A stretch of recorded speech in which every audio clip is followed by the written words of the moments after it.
Want to hear a crazy personal injury story? Here we go.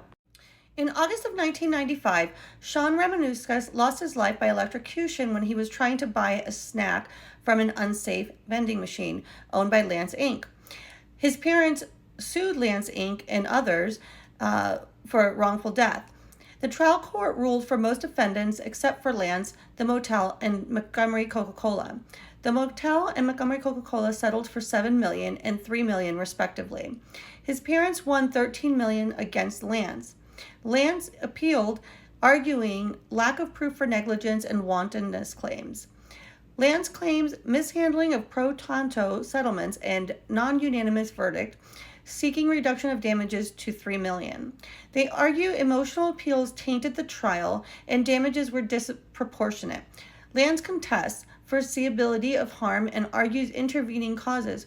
However, evidence suggests that Lance's awareness and contractual duty to ensure safety. Regarding wantonness, Lance disputes evidence supporting jury submission.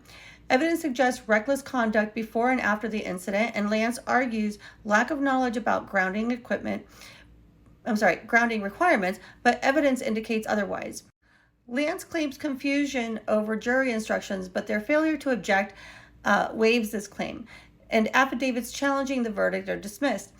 Prejudicial comments by the parents, counsel necessitate a remittitur to address excessive damages.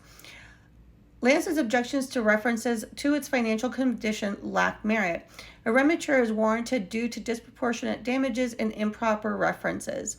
The judgment must be remitted within 28 days, otherwise a new trial will be granted, and the court emphasized that each defendant's liability cannot be reduced based on settlements of others.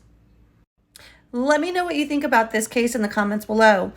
And if you have been injured in an accident, feel free to reach out to Personal Injury Association and we will connect you to an attorney or a doctor in your area. Stay safe out there.